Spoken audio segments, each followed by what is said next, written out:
Dios les bendiga muchísimo. Agradecemos mucho a Dios su bendición en la alabanza y vamos a orar juntos para que Dios nos bendiga también en la exposición de su palabra. Padre bueno, gracias Señor por tu presencia, por tu ayuda. Te pedimos tu bendición, Señor. Háblanos hoy. Amén. Apocalipsis 3, verso 21. Vamos a leer este pasaje a manera de introducción. Dice la Biblia: al que venciere, le daré que se siente conmigo en mi trono, así como yo he vencido y me he sentado con mi Padre en su trono. Es una palabra que Dios le da como una promesa a la iglesia de la Odisea, que es una promesa grandísima. Sentarte en el trono de Dios, o sea, llegar a tener tal comunión en el cielo que no porque nos vaya a hacer Dios a nosotros, sino porque llegamos a tener tal nivel de compañerismo y amistad y cercanía a Cristo, que así como un niño se sienta que fuera hijo de un presidente en la silla presidencial, o el hijo de un rey que se siente en el trono, sin que por eso sea el presidente o sin que por eso sea el rey, Cristo va a tener tal nivel de cercanía y de compañía con aquellos que venzan, que dice que Él les va a permitir sentarse en su trono. Y nos está llamando entonces a conquistar esa promesa. Y para conquistar esa promesa, lo que hay que hacer es vencer. Y vencer a todo lo que aprendimos la semana pasada, que tiene que vencer la iglesia de la Odisea, que es la apariencia. El guardarse de andar caminando por la apariencia y caminar verdaderamente no por formas, sino por la esencia, que es lo que Dios quiere que nosotros tengamos. Y bueno, la pregunta que debemos hacernos es: ¿se puede ser parte del cuerpo sin pertenecer realmente a Él en cuanto a un cambio profundo? Bueno, la Biblia, en la historia de Josué, que hemos estado estudiando juntos, en el libro de Josué, nos da una referencia muy interesante de cómo un grupo se hizo parte de Israel sin ser parte de Israel originalmente. Y tiene grandes enseñanzas esta historia, y espero que te bendiga como me bendijo a mí estudiarla cuando estuve preparando esta enseñanza. Josué 9, versos 1 al 2, la leemos juntos. Dice: cuando oyeron estas cosas, todos los reyes que estaban a este lado del Jordán, así en las montañas como en los llanos y en toda la costa del mar grande, delante del Líbano, los heteos, amorreos, cananeos, fereceos, heveos y jebuseos, se concertaron para pelear contra Josué e Israel. ¿Cuando oyeron qué cosas?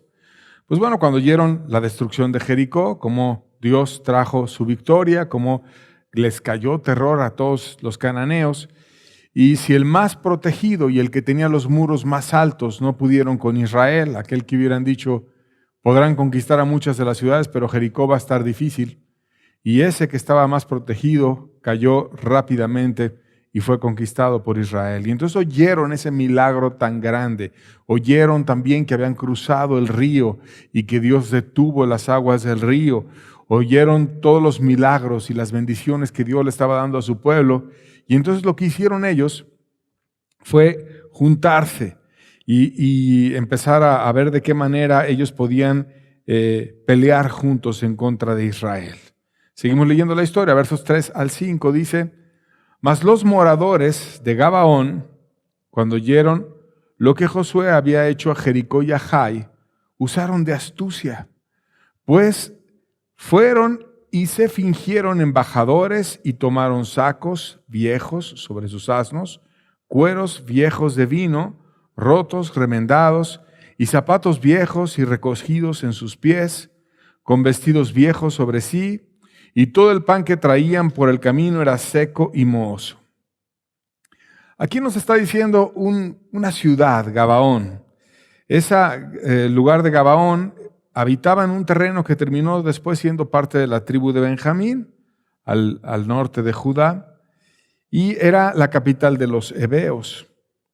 Y ese lugar, Gabaón, esa ciudad, no era la única ciudad de los heveos, había varias, pero esa ciudad en especial, Gabaón, la capital, quisieron librarse de la conquista. Y lo que hicieron ellos es utilizar la hipocresía.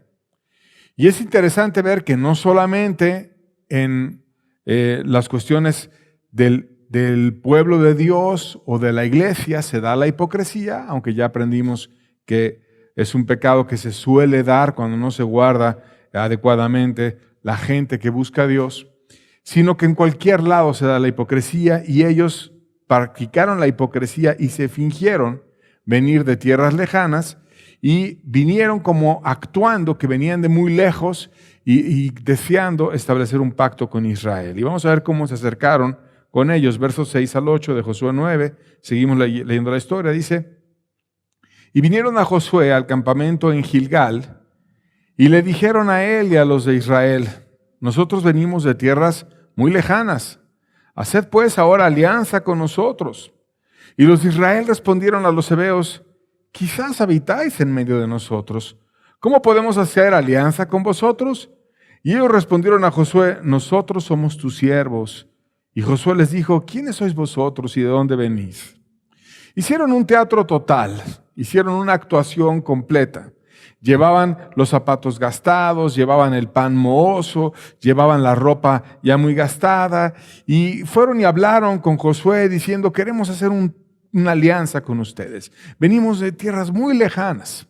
Y ellos no iban a conquistar tierras muy lejanas, iban a conquistar tierras cercanas, allí en Canaán. Entonces no somos parte de esta tierra, no somos parte de aquellos que vienes tú a conquistar, venimos de muy lejos.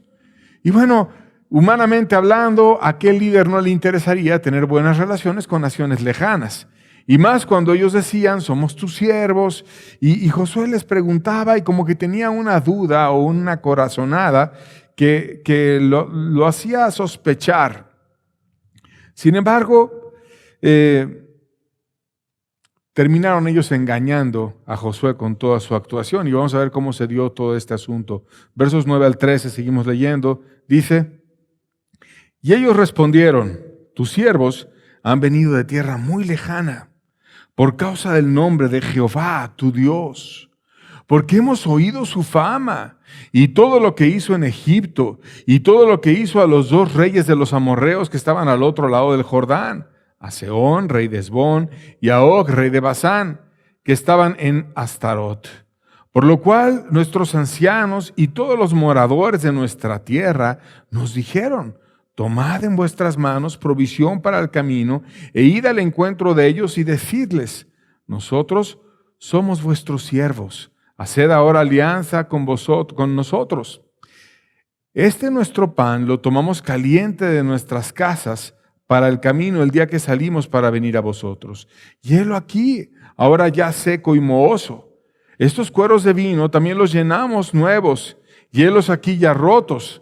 También estos nuestros vestidos y nuestros zapatos están ya viejos a causa de lo muy largo del camino.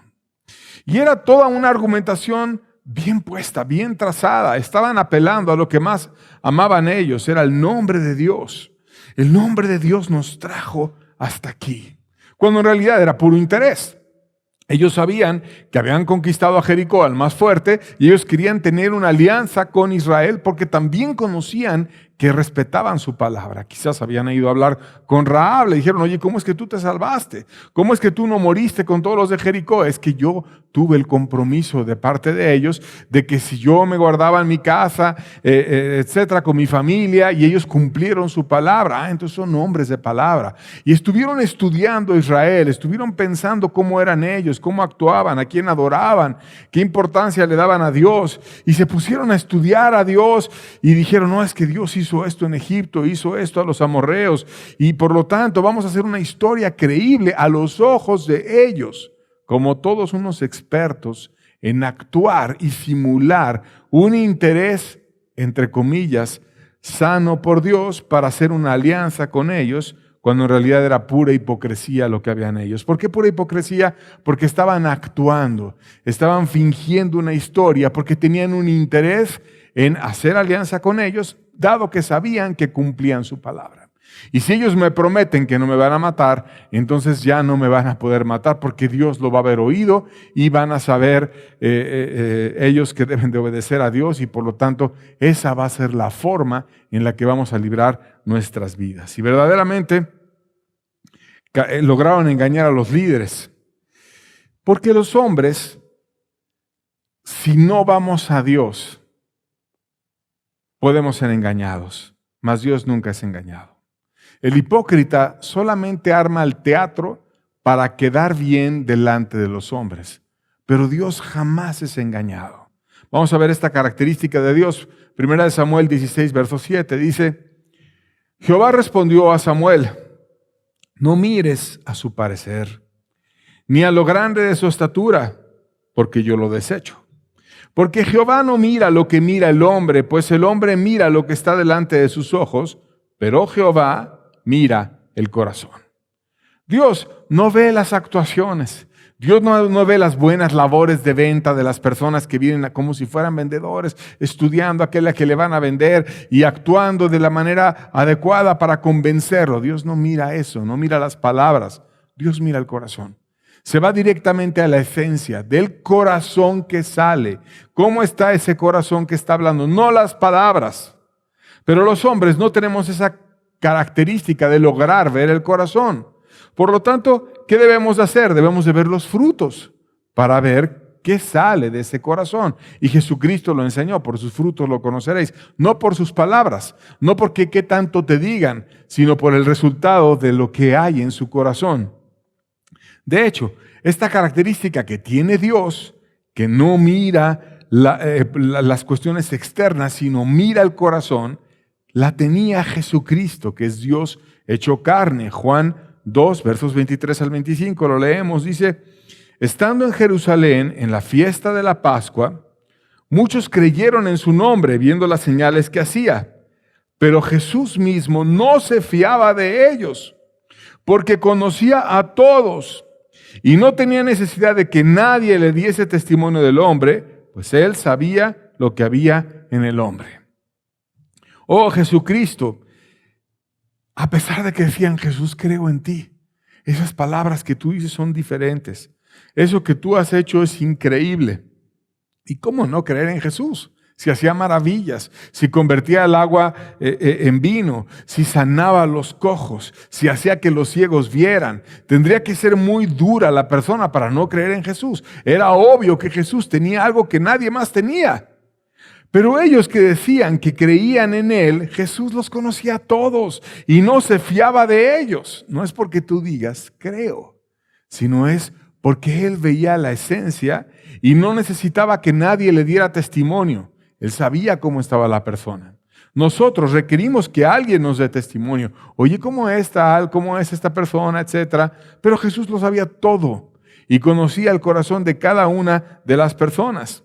Así que entonces Dios no ve la actuación de nadie. Dios ve el corazón de las personas. Y la gente, cuando empieza a asumir actitudes hipócritas, lo que está haciendo es actuar delante de los hombres, mas nunca engañar a Dios, porque Dios no puede ser engañado. Y entonces aquellos hombres de Gabaón que llegaron con todo el teatro y hasta se disfrazaron, y sus ropas y su comida y sus zapatos, y todo parecía que venían de tierras muy lejanas, y la historia y el hablar de Dios, el presentar como un interés religioso, el decir nuestros ancianos y toda la nación, todos a una estuvieron de acuerdo en que fuéramos enviados a tener un pacto con ustedes. Todo ese país quiere hacer un pacto con nosotros. Sus ancianos, sus líderes quieren un pacto con nosotros porque oyeron de Dios. ¡Qué increíble! Dios está levantando su nombre. Hay otra nación que quiere oír de Él. ¡Qué bendición! ¡Qué bella historia! Una historia bien armada. Pero Josué y los líderes vieron la parte externa. Y Dios veía el corazón. Es pura mentira lo que ellos están diciendo. Ellos están yéndose por lo que dicen las palabras, mas no por lo que hay en el corazón. Josué 9:14, seguimos viendo la historia, dice: y los hombres de Israel tomaron de las provisiones de ellos y no consultaron a Jehová. Y este fue el problema, no consultaron a Jehová. Fueron engañados porque no consultaron a Dios. No dijeron: Dios, ¿qué quieres que hagamos? ¿Es cierto que estos hombres vienen así? ¿Por qué si Josué varias veces mandó dos espías, a ver, van 2 espías para acá, a ver, van hacia Jericó, a ver, con Jai otra vez, ¿por qué no mandó? Vamos, te doy 2 espías, vayan, no importa, regrésense, denle todo lo necesario. Yo no voy a hacer una alianza así nada más porque sí, vayan, orar, buscar alguna estrategia de parte de Dios, revisar si lo que ellos estaban diciendo era verdadero, pero vieron las palabras, no consultaron a Jehová, y lo que Dios enseña es a ver los frutos, no las palabras, y entonces fueron engañados. Tomaron provisiones de ellos, quiere decir, tomaron de su comida, hicieron pactos, se sentaron con ellos, empezaron a comer con ellos como si fueran cercanos, intimaron con ellos y empezaron a hablar, hicieron pacto, no te preocupes, no te vamos a atacar, te vamos a enseñar de Dios, ay sí, yo quiero aprender de Dios, quiero que tú me hables de Dios, y estuvieron ahí hablando muchas cosas en la comida y tomaron provisiones de ellos y no consultaron a Jehová. Versos 15 al 17, seguimos leyendo la historia, dice, y Josué hizo paz con ellos y celebró con ellos alianza concediéndoles la vida. También lo juraron los príncipes de la congregación.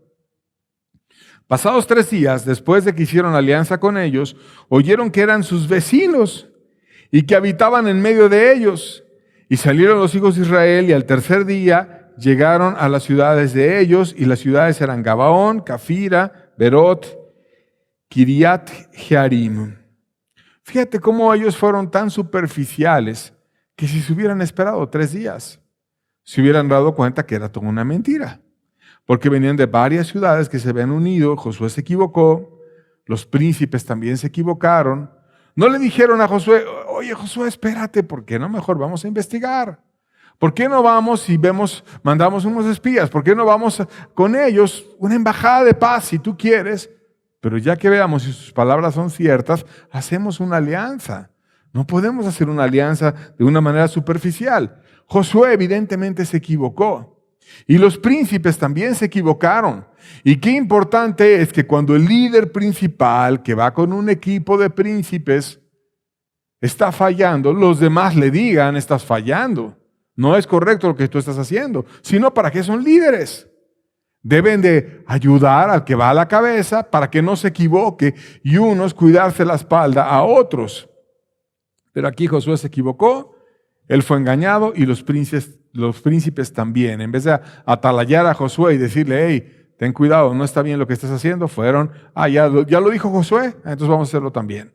Y es peligroso eso, no es porque lo diga alguien, sino es porque sigamos los principios de Dios. Si se hubieran esperado 3 días, si hubieran visto los frutos, un poquito de paciencia, no te aceleres, ¿qué urgencia hay de hacer un pacto así? Ellos quieren el pacto, pero ¿qué conveniencia hay? Espérate, vamos a ver si es cierto. Hubiera logrado que no se metieran en un problema grande como se metieron después. Versos 18 al 19, seguimos leyendo. Y no los mataron los hijos de Israel, por cuanto los príncipes de la congregación les habían jurado por Jehová, el Dios de Israel, y toda la congregación murmuraba contra los príncipes. Mas todos los príncipes respondieron a la congregación, nosotros les hemos jurado por Jehová, Dios de Israel, por tanto ahora no les podemos tocar. O sea, porque habían puesto lo más sagrado, que era el nombre de Dios. Y el nombre de Dios es sagradísimo, y hacer un pacto con Dios de por medio es muy, muy importante no andarlo rompiendo.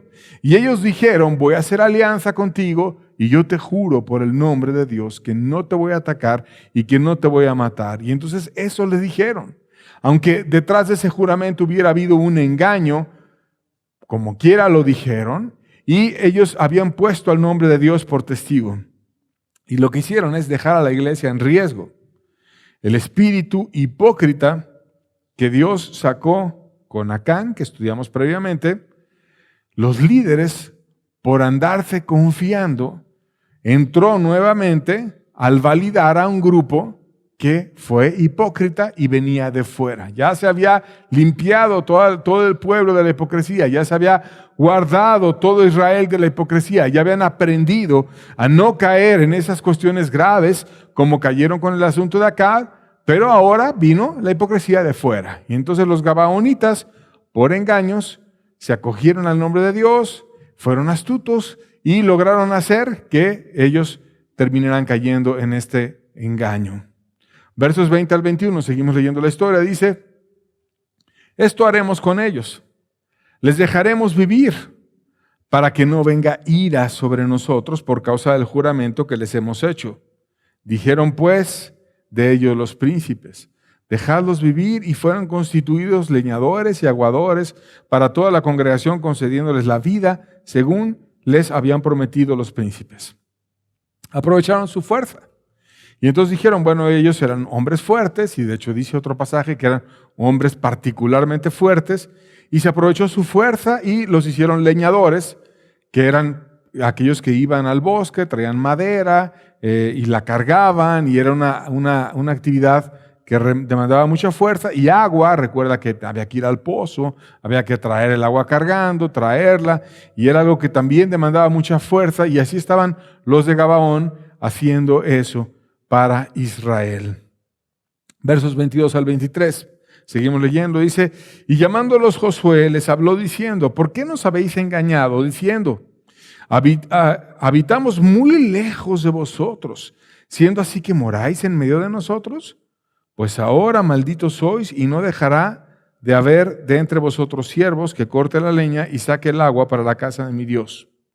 Hizo una reprensión, y en esa reprensión les dijo: ustedes están malditos, no tienen la bendición de Dios, están mal. Y detrás de esta reprensión había una grandísima oportunidad que Dios estaba inspirando en Josué para ayudar a esos gabaonitas, porque como quiera ya se habían acercado al nombre de Dios. Y les estaba diciendo: van a estar cerca del pueblo de Dios y van a estar cerca de la casa de Dios, mas recuerden que no tienen la bendición, tienen una maldición. Y cuando estuvieran cerca del templo, cuando estuvieran viendo las ofrendas, cuando oyeran las enseñanzas, cuando oyeran todo eso y muchas explicaciones que se daban sobre cómo quitarte la maldición, cómo pasar de la maldición a la bendición, que ya lo estudiamos juntos, y situaciones que ellos practicaban todo el tiempo, iban a empezar a entender: yo no tengo la bendición, yo tengo la maldición, yo también puedo cambiarme de la maldición a la bendición. Iban a empezar a poder tener verdades. Y su esperanza estaba en dos actos: el servicio al prójimo, el ir, llevarles el agua, llevarles el amor en el servicio práctico, y el estar cerca de Dios, entendiendo cómo es que Él los podía restaurar. Al Josué ser claro y decirles cómo estaba el estado de su alma, y ponerlos cerca de la verdad, les estaba dando una empujadita para que ellos pudieran tener una restauración de sus vidas. Ellos decidieron sujetarse, versos 24 al 27, leemos la historia, dice: y ellos respondieron a Josué y dijeron: como fue dado a entender a tus siervos que Jehová tu Dios había mandado a Moisés su siervo, que sabía de dar la tierra, y que había de destruir a todos los moradores de la tierra delante de vosotros, por eso temimos en gran manera por nuestras vidas a causa de vosotros, e hicimos esto. Ahora pues, henos aquí en tu mano. Lo que te pareciere bueno y recto de nosotros, hazlo. Y él lo hizo así con ellos, pues los libró de la mano de los hijos de Israel y no los mataron, y Josué los destinó aquel día a ser leñadores y aguadores para la congregación y para el altar de Jehová en el lugar que Jehová eligiese, lo cual son hasta hoy. De tal manera que estaban cerca del altar a Jehová. Ellos traían la leña para el altar a Jehová. Ellos traían para los sacrificios que se hacían por los pecados la leña desde el bosque, la cortaban, la preparaban. Y seguramente empezaban a haber conversaciones: ¿para qué es todo esto? Y ellos les empezaban a explicar. Estaban indignados los de Israel por la hipocresía de aquellos, pero tenían una oportunidad al empezarse a involucrar en aquellos actos. Yo no puedo entrar ahí. ¿Por qué no puedo entrar ahí? ¿Por qué me dijo Josué que soy maldito? ¿Cómo puedo cambiarme esa maldición por una bendición? Y Dios tuvo misericordia a través de ese servicio y les estaba ayudando con reflexiones que les permitiera a ellos cambiar su vida. Finalmente, toda esta historia, como lo que pasa en las historias del Antiguo Testamento, es un reflejo. ¿Un reflejo por qué? 1 Corintios 10:11 dice la Biblia: y estas cosas les acontecieron como ejemplo y están escritas para amonestarnos a nosotros, a quienes han alcanzado los fines de los siglos. O sea, es una historia que es un ejemplo para nosotros. Y a los que hemos alcanzado el fin de los tiempos, como somos nosotros, que estamos ya en una etapa muy avanzada de la historia comparada con ellos, que iba empezando, es un ejemplo. Un ejemplo, ¿por qué? Porque hay muchas figuras en esta historia que reflejan verdades espirituales. Gabaón, como te expliqué, era la capital de los heveos. Los heveos eran descendientes de Canaán. El nombre de ellos significa revivir, significa restaurar, significa dador de la vida. Eso significa su nombre. Y ese nombre, revivir, restaurar, dador de la vida, son nombres que tiene el mismo Señor Jesucristo. Son nombres que Cristo se presenta como aquel que restaura, que da vida, que revive si estás muerto, que te da una esperanza nueva. Y te está mostrando a través de esta figura un grupo religioso, un grupo listo, un grupo inteligente, un grupo que sabía actuar y sabía prepararse y quería huir, pero que no tenía el conocimiento de Dios. Eran muy idólatras como los amorreos y reflejan ellos aquellas personas que tienen nombre de que viven, pero están muertas. Personas que tienen la fachada, pero no tienen la esencia y no tienen la profundidad en el corazón. Que son incircuncisos de corazón. Que por fuera parece que están bien, parece que vienen a la vida, parece que van a revivir, parece que van a resucitar, pero que por dentro están podridos. Que quieren seguir pecando, pero tienen el nombre de que viven y están mal realmente. Y Dios nunca nos llama a ponernos un disfraz. Dios nos llama a tener un cambio completo de corazón y a renovarnos completamente. Ahora, en lo que ellos se convirtieron, hay muchas enseñanzas.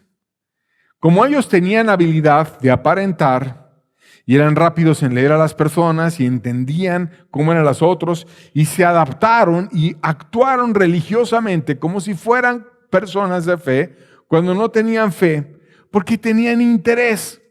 Y entonces, ¿a qué los llevó todo eso? Los llevó a hacerse esclavos del pueblo. Los que hacían los trabajos que nadie más quería hacer, quizás el traer el agua, el traer la leña, los trabajos más duros, los trabajos más pesados, desde cortar la leña en el bosque, el ir al pozo, el subir la cuerda, y a lo mejor eran muchos metros, y llevarla y otra vez traer a otra y a otra casa y a otra casa. Todo era pesado, todo era duro, todo era difícil. Les involucraba mucha fuerza, mucho esfuerzo. Se hicieron esclavos religiosos. Se hicieron personas que tenían que estar practicando mucha fuerza para seguir a Dios, pero que no estaban de corazón en lo mejor de todo, que es la presencia de Dios. Ellos nada más llevaban la leña, pero no sabían ofrecer el sacrificio, no sabían adorar. Ellos llevaban el agua, pero no bebían del agua de vida que da el dador de la vida, aquel que cuando tú crees en Él, tú puedes tener en tu corazón ríos de agua viva. Eran esclavos. Y esos esclavos, ¿qué significan en un sentido espiritual?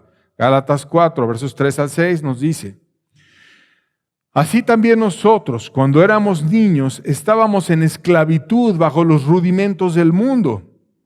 Pero cuando vino el cumplimiento del tiempo, Dios enviando a su Hijo, nacido de mujer y nacido bajo la ley, para que redimiese a los que estaban bajo la ley, a fin de que recibiésemos la adopción de los hijos.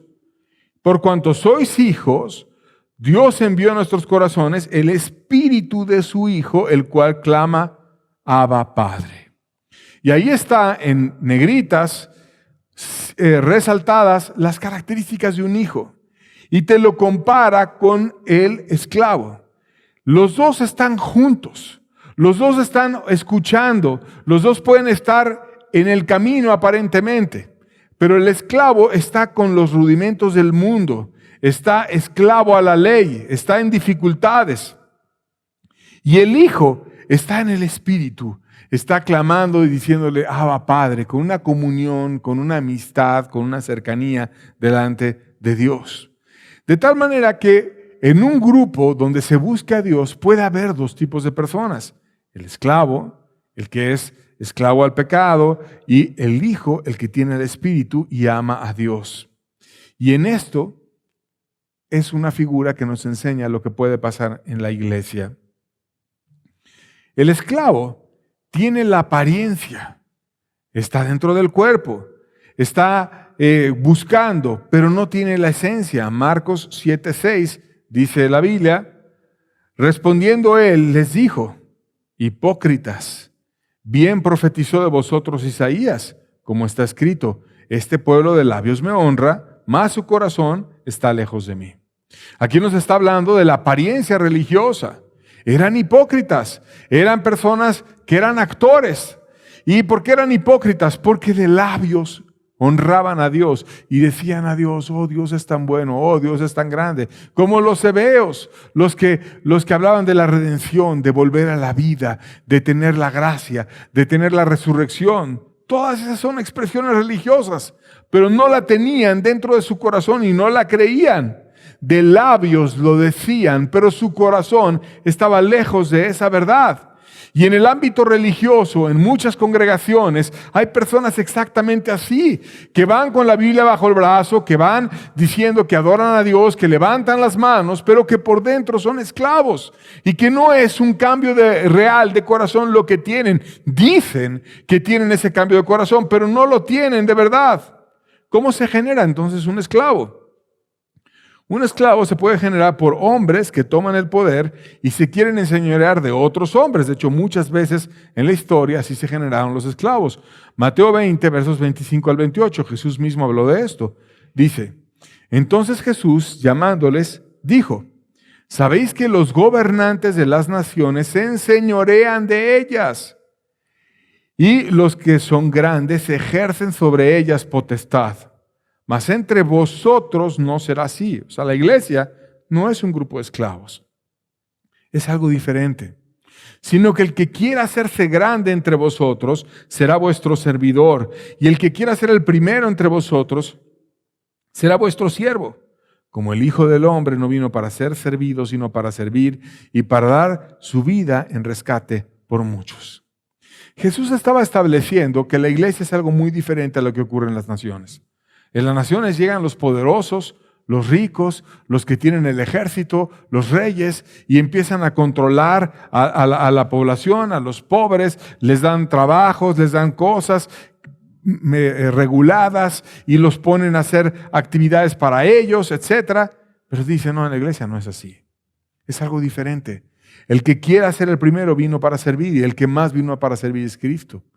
Y se dio a tal grado por la iglesia que dio su vida por ella en la cruz. Y nosotros estamos llamados a imitar las pisadas de Cristo. Entonces Jesús contrasta el amor que debe de haber en la iglesia con la actitud de los líderes autoritarios que generan esclavos. Un líder caído, entonces, empieza a actuar en la iglesia desobedeciendo a Cristo, no dándose por los demás, sino sirviéndose de los demás, tomando a la iglesia como fuente de ganancia, poniéndose él como Señor, manipulando a través de presiones, a través del temor al hombre y haciendo que las personas empiecen a tenerle miedo a él para que los pueda manipular y los pueda dirigir. Y esto es una aberración. ¿Por qué más se dan los esclavos? Por practicar el pecado. Juan 8, verso 34, dice la Biblia, Jesús le respondió, de cierto os digo, que todo aquel que hace pecado, esclavo, es del pecado. El pecado genera una situación que provoca práctica en un corazón desviado. De tal manera que una persona amargada ya no puede dejar la amargura y siempre se está quejando y siempre está con un sabor amargo en su alma. El soberbio no puede dejar de inflarse de los demás, siempre los tiene que humillar, siempre se tiene que exaltar a sí mismo por comparación, siempre está buscando la forma de hacer chistes o rebajar a los demás porque está con grandes soberbias en su corazón. El lujurioso no puede dejar de codiciar, no puede dejar de codiciar, no puede dejar de codiciar. El avaro no puede dejar de poner en primer lugar el dinero, no puede dejar de poner en primer lugar el dinero, etc. No puede dejar la práctica del pecado el pecador. De tal manera que el pecado produce una esclavitud en la cual no puedes dejarlo y necesitas quien te libere. Romanos 7, versos 21 al 24. Dice la Biblia: así que queriendo yo hacer el bien, hallo esta ley, que el mal está en mí. Porque según el hombre interior me deleito en la ley de Dios, pero veo otra ley en mis miembros que se rebela contra la ley de mi mente y que me lleva cautivo a la ley del pecado que está en mis miembros. Miserable de mí, ¿quién me librará de este cuerpo de muerte? Aquí está describiendo el apóstol Pablo cómo se siente una persona cuando está en esclavitud en el alma. Y dice: yo me deleito en la ley de Dios, pero veo otra ley en mis miembros. Todo mi cuerpo está deseoso del pecado, pero yo en mi mente sé que lo que Dios dice es lo correcto, pero mi cuerpo me pide caer en el pecado, me pide ir a emborracharme, me pide ir a drogarme, me pide ir a fornicar, y entonces empieza a haber una guerra en mí, porque yo quiero obedecer a Dios, pero veo una ley diferente en mis miembros que me llevan esclavos al pecado, y empiezas a tener unos tormentos dentro de ti mismo, porque estás dividido. Una parte de ti está esclava y otra parte está deseando el obedecer la ley de Dios. ¿Quién me librará de este cuerpo de muerte? ¿Quién será aquel que me pueda librar del pecado? ¿Quién puede romper la esclavitud del pecado?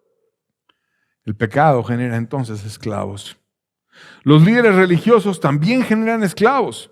Segunda de Pedro 2, versos 18 al 19, dice: pues hablando palabras infladas y vanas, seducen con concupiscencias de la carne y disoluciones a los que verdaderamente habían huido, que viven en error. Les prometen libertad y ellos mismos son esclavos de corrupción, porque el que es vencido por alguno es hecho esclavo del que lo venció. Te dice cómo ese líder genera esclavos. Con palabras infladas, porque no tienen un corazón humilde, sino tienen soberbia. Y por ese corazón soberbio y manipulador, como son bien soberbios, creen que pueden andar manipulando a todos, porque ellos están por encima de todos. Y entonces empiezan a establecer leyes y formas de triangular, de manipular, para que yo sea el que dirija absolutamente todo. Y vanas, ¿por qué son vanas sus palabras? Porque no tienen al Espíritu. Porque Dios no los bendice, porque no hacen más fuertes a las personas que están debajo de ellos. Y engañosas, porque se valen de las concupiscencias de los hombres y los leen y los estudian y ven que aquel es temeroso y entonces por el temor lo manipulan. Ven que aquel es inclinado al dinero y entonces le dan dinero para que lo empiecen a manipular. Y aquel es a lo sexual y entonces le dan a algo sexual para que lo manipulen también. Estudian a las personas y en base a sus concupiscencias los manipulan. Los dejan sin esperanza porque ni ellos viven y no pueden hacer que los demás tengan la vida porque no tienen absolutamente nada. En los frutos generan esclavos y aquel que es vencido, te haces esclavo de aquel que te venció. Aquel, dice la Biblia, les prometen libertad y ellos mismos son esclavos de corrupción, porque el que es vencido por alguno es hecho esclavo del que lo venció. Y entonces el diablo mismo te tienta y termina siendo esclavo a grandes pecados y maldades y desviaciones. ¿Por qué más se cae en esclavitud? Por cristianos que descuidaron su libertad. Gálatas 5:1 dice la Biblia: estad pues firmes en la libertad con que Cristo nos hizo libres y no estéis otra vez sujetos al yugo de esclavitud. Aquí está hablando de personas que habían alcanzado la libertad y te dice: debes de estar firmes con esa libertad que Cristo te dio y no te regreses otra vez a estar sujeto al yugo de esclavitud. De tal manera que todas estas cosas generan esclavos. Ahora bien, ¿cuál es el peligro del esclavo? Juan 8:35 dice la Biblia: y el esclavo no queda en la casa para siempre, el hijo sí queda para siempre. No es fácil ser actor. No es fácil ser una persona que estés siempre imitando a los demás, siempre actuando como los demás. No es fácil. Y entonces, como no tiene una comunión con Dios real y Dios no les habla, están nada más viendo las figuras de los hombres, se clonan como lo hacen otras personas y actúan como las demás personas, pero no pueden permanecer en la casa para siempre. De repente sale a la luz la hipocresía, de repente sale a la luz lo que hay dentro de sus corazones. o se terminan hartando y cansando de siempre estar actuando, no se le ven los frutos y termina saliendo de la oportunidad que Dios le estaba dando. Por tanto, ¿qué necesitas hacer? Necesitas cambiarte de esclavo a hijo. Necesitas ir a aquel que puede romper la esclavitud. Necesitas aquello que Josué les dio a los gabaonitas. Empezaron como esclavos porque no sabían nada, porque habían hecho algo grave, porque necesitaban meditar, pero debían de entender verdades para cambiar su corazón. Y por eso los puso cerca del templo, para que pudieran cambiar su corazón. La esperanza del esclavo, Juan 8:36. Así que si el Hijo os libertare, seréis verdaderamente libres. El único que te puede librar de la esclavitud y de ese cuerpo de muerte es Jesús. De ese llamado de tus propios miembros al pecado una y otra vez es Jesús. Jesús es más grande que tus impulsos. Jesús es más grande que tu carne. Jesús es poderoso y escucha al humilde. Y cuando tú le presentas tu corazón humillado, Él viene y te ayuda y te cambia. Jesús no quiere esclavos en ningún grupo. Jesús quiere hijos. Él murió para que pudiéramos estar cerca de Él. Él dice que quiere darte tal comunión que incluso te sientes en su trono. Él quiere que estés cerca de Él. Pero la gente necesita ser humilde y necesita buscar a Dios y no quedarse en la esclavitud. ¿Cómo es que el Hijo liberta? Lucas 4, versos 18 al 19, dice la Biblia: el Espíritu del Señor está sobre mí. Jesús estaba hablando y cumpliendo una profecía aquí. Por cuanto me ha ungido para dar buenas nuevas a los pobres. Me ha enviado a sanar a los quebrantados de corazón, a pregonar libertad a los cautivos y vista a los ciegos, a poner en libertad a los oprimidos, a predicar el año agradable del Señor. Un esclavo se puede liberar cuando tiene las características que Cristo dijo que deberían de tener aquellos a los cuales iban a recibir su ayuda. ¿Qué debe de haber? Debe de haber pobreza en el corazón. Pobreza porque cuando hay un corazón necesitado que expresa lo mucho que requiere de Dios, que expresa a Dios: yo no puedo salir de estos pecados, Dios, yo no puedo vencer este pecado, Dios, yo no puedo cambiar, y empieza a humillarse con Dios, entonces empieza a tener una unción y una revelación y una gracia, y Dios ayuda al pobre. Debe de haber un deseo de buscar con esa humildad a Dios, y Dios viene y le quita la ceguera. Y se empieza a dar cuenta de cómo está. Abre sus ojos para descubrir su vida. Se da cuenta cuando empieza a ser humilde de lo lejos que está de Dios. Se da cuenta de la culpa, de los muchos días que estuvo insultando a Dios. Se pone a ver su vida y se da cuenta de que no es tan digno de estar delante de Dios. Al pobre, Dios le abre los ojos. Le quita la ceguera. Y entonces cuando se quita la ceguera, se pone a verse a sí mismo. Porque ¿para qué nos vamos a poner a ver a los demás si no primero nos vemos a nosotros mismos? Y entonces quebranta su corazón. Y le presenta su corazón a Dios quebrantado. Y le dice: Dios, mira mi corazón cómo está. Mira cómo tú me hiciste este corazón cuando yo era niño. Y cómo era un niño confiado en ti. Cómo era un niño cercano a ti. Cómo era un niño que creía en ti. Pero mira cómo yo escogí la carne, escogí el pecado, escogí todas estas maldades y me perdí. Y ahora he estado duro, ciego, soberbio, lleno de pasiones, lleno de esclavitud, lleno de maldad. Señor, cámbiame el corazón, Señor.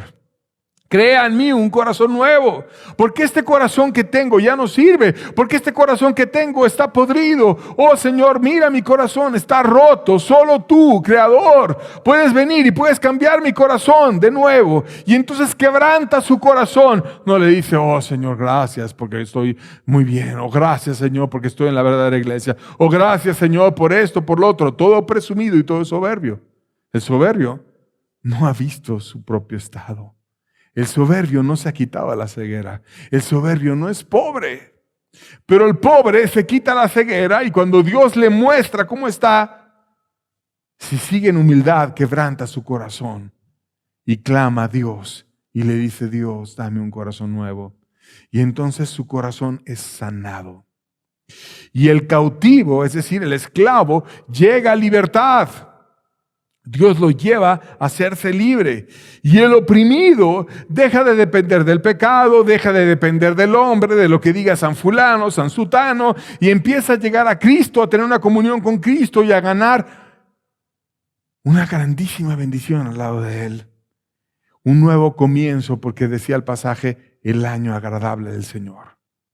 Ya tuve muchos años desagradables para ti, Señor, pero quiero tener un año agradable para ti. Un nuevo comienzo, algo nuevo que Dios hace en aquella persona que empieza a tratar su corazón y que empieza a cambiar.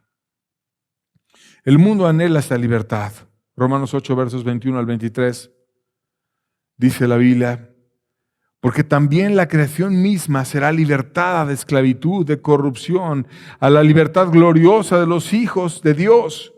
Porque sabemos que toda la creación gime a una, y a una está con dolores de parto hasta ahora. Y no solo ella, sino que nosotros mismos, que tenemos las primicias del Espíritu, nosotros también gemimos dentro de nosotros mismos, esperando la adopción, la redención de nuestro cuerpo. El mundo entero anhela y gime esa adopción. El mundo anhela que Cristo le pueda decir: tú eres mi hijo.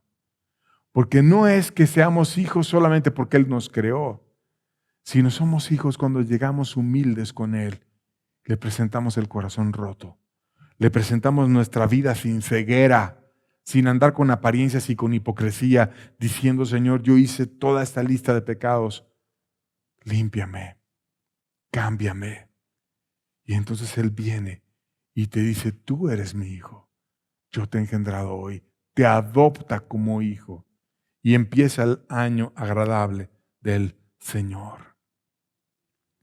Salmo 68, 6 dice: Dios hace habitar en familia a los desamparados, saca a los cautivos a prosperidad, mas los rebeldes habitarán en tierra seca. Dios nos llama a habitar con Él. Dios hace habitar en familia a los desamparados. Te hace parte de su familia. ¿Cuándo te hace parte de su familia? Cuando Él te dice: yo te adopté. Cuando Él te dice: tú eres mi hijo. Pero ¿a quién le va a decir Cristo: tú eres mi hijo? Aquel que dice: estoy desamparado. No tengo quien me ampare. Y yo te pregunto, si es que no eres su hijo, ¿quién te puede amparar? ¿En quién te vas a amparar? ¿En que un pastor te dijo: ¿estás bien? Hombre, hay un montón de errores que yo he visto. El hombre se equivoca muchas veces, o nos equivocamos muchas veces. Pero Cristo no se equivoca nunca. El hombre no te puede amparar. El que te puede amparar es Cristo. Él hace habitar en familia a los desamparados. Que tú quites tus falsos amparos. El andarte escondiendo detrás de un hombre, detrás de una apariencia, detrás de ser como los hebeos que fingen mucho, que aparentan mucho, que se ponen nombre que viven pero están muertos, que llegan a servir pero no lo hacen de corazón, sino porque estaban subyugados y querían guardar su vida. Y así llegan muchas personas a las congregaciones porque saben que viene un infierno, porque saben que viene un juicio final, porque saben que algún día van a estar delante de Dios. ¿Y quién querrá caer en todo eso? Quieren salvar su vida. Y por eso llegan y dicen que ya son nuevos. Y a lo mejor hacen un acepta a Cristo superficial, pero no son hijos. No se trata de que tú te digas, se trata de que Cristo te diga. No se trata de que tú digas acepta a Cristo, se trata de que Cristo te acepte a ti. Y de que Él te haga parte de su familia. Él hace habitar en familia a los desamparados. Te querrás presentar desamparado, querrás decir: Dios, no tengo amparo, no soy tu hijo, he sido un actor, he sido un hipócrita, he sido una persona esclava, he estado muchas veces en mis pecados, no soy tu hijo, ampárame tú. Él te puede amparar, te puede hacer parte de su familia. Por eso le dice a la iglesia de la Odisea, si alguno oye mi voz, yo entraré con él y cenaré con él y él conmigo. ¿Con quién cenas? ¿Con tu familia? Con tu familia. A veces comemos en la calle, en el trabajo, en muchos lugares, pero normalmente cenas en tu casa con quien es tu familia. Y Cristo quiere que tú seas de su familia. Él hace habitar en familia a los desamparados. Quita tu soberbia y busca que Dios te ampare. Él saca a los cautivos a prosperidad. ¿Quién querrá decirle, Dios, estoy cautivo? Dios, no puedo dejar el pecado. Dios, una y otra vez lo he intentado y no he podido y no he prosperado. Pero Él saca a los cautivos en prosperidad. ¿Estás cautivo? Clámale a Dios.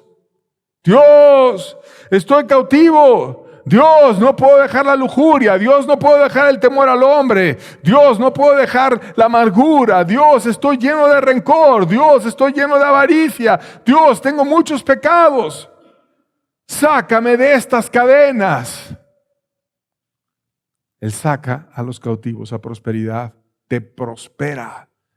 Te hace que no estés siempre en esclavitud una y otra vez, sino con la bendición de Dios.